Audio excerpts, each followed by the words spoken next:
Let me ask you a question. Um, and I'm hoping you have some more clips that you can show. Actually, why not?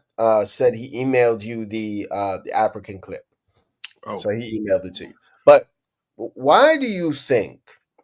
I have my suspicions, but I'm just curious as your thoughts. Why do you think that? Drinking warm water before bed helps. sorry, I was on my email. Go ahead. That's okay. Why do you think that people want these clips to be hip hop? Because we don't have footage from the 70s of these early, breakers. So my thing is it because of that they just have to have something to say, but look, this is what we do have. What are your thoughts? Um, I don't know. I mean, I can't speak to what an individual's intentions are, but what I can say in and around that subject is that it is my belief that, and not to make this about ethnicity, but for many people who identify as Black, because of the vast contributions coming from Black people, African Americans, African, whatever language you suits you best, because of the dismissal and the denial of those contributions, that people of the community feel, well, this is helping to claim something. Absolutely. And so I kind of understand that, but there's still a way that we need to be objective about how we have this discussion. It's not that, no pun intended, it's not that black and white. But I think it's that this gives proof of it. And it doesn't, I don't know if it gives proof. It definitely shows that this movement was being done, but this movement didn't begin there. And that movement has a lineage and a heritage.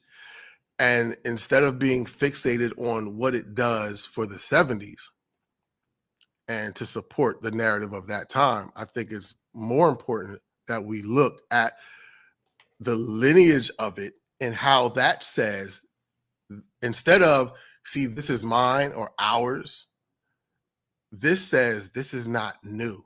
We have been doing this. So when you say and try to dismiss what we do as a fad, as it's in today, out tomorrow, no, this is part of heritage. And look at the lineage. And then we can start to understand the shifts. We can start to understand the morphology of it. What the dance of the Yankee was not the same as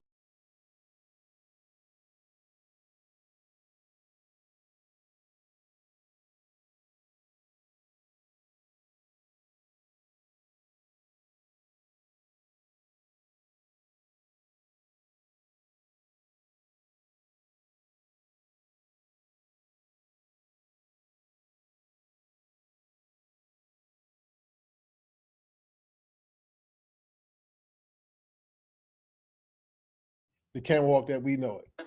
And we see it in a couple different spaces. I'm not going to go through all these, but even this is Janet Jackson's, like 2 seconds of her in her music video, Pleasure Principle, doing the camera walk, which she got from her brother, who got it from James and everybody else, Jackie Wilson and so on.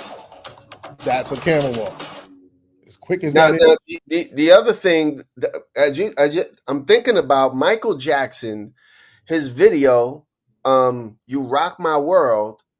There's a section where he does the camel walk, and he's done that a lot of times. Yeah, I didn't even know it was the camel walk. Michael got a lot of his steps from Charlie Atkins, from James Brown, from Jackie Wilson, from all the greats back then, and all the steps that they were doing were jazz dances. Now, here's the interesting thing.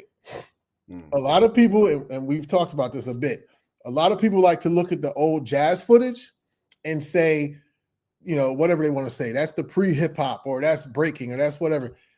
Here's the actual thing. If anything, hip hop would be the new jazz before jazz would be the old hip hop or the original hip hop. They were doing that first.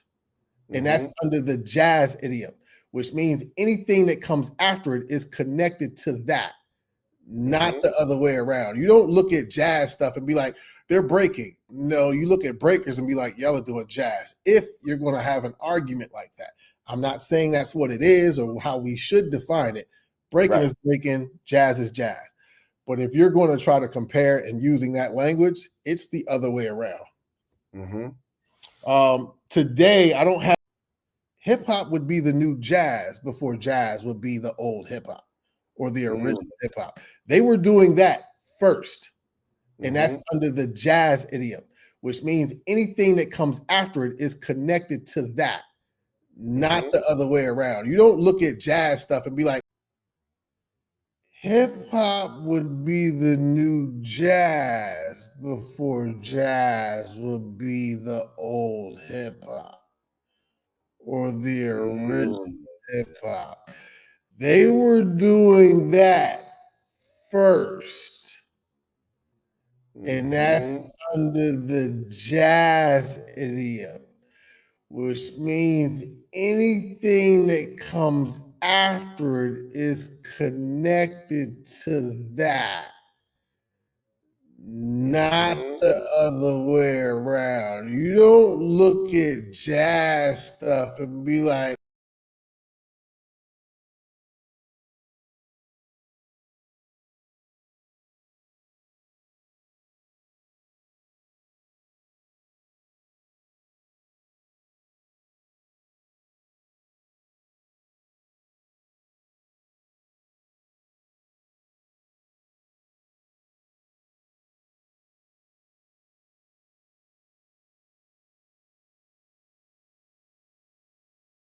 I was inspired by this guy.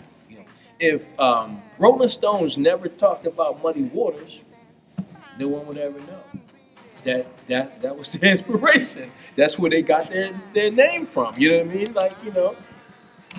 if you really want to understand the relationship between original jazz dance and hip hop, you got to take the A train up to Harlem, 1920s, 30s, 40s.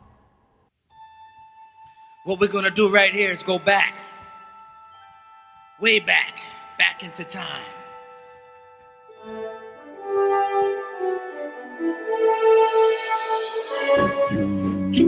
You must take the A train to go to Sugar Hill way up in Harlem. If you miss the A train, you'll find you missed the quickest way to Harlem. Hurry. Was part of the creation of hip hop, people finding their voices. Pretty much every hip hop dance you see, I can show you footage of that same step from the jazz era. Some of the movement that you see breakers do was part of what was considered eccentric dancing in the jazz era. A lot of that was seen as comedic dancing. In 1921, Lupino Lane came out with a book, and in that book, they illustrate how to do moves that breakers do right now. So we can see that none of this stuff is new, and they say nothing's new under the sun. The only thing that might be new is how you put your twist on it. But there's a lineage to this movement that we need to excavate to really understand its social cultural significance. And these are steps that go back to the 1800s, some of them. And so there's a progression that happens in the community that we don't see on the stage. So Lindy Hop didn't die. It transitioned into some other movements for the next generation. So you have Lindy Hoppers today saying,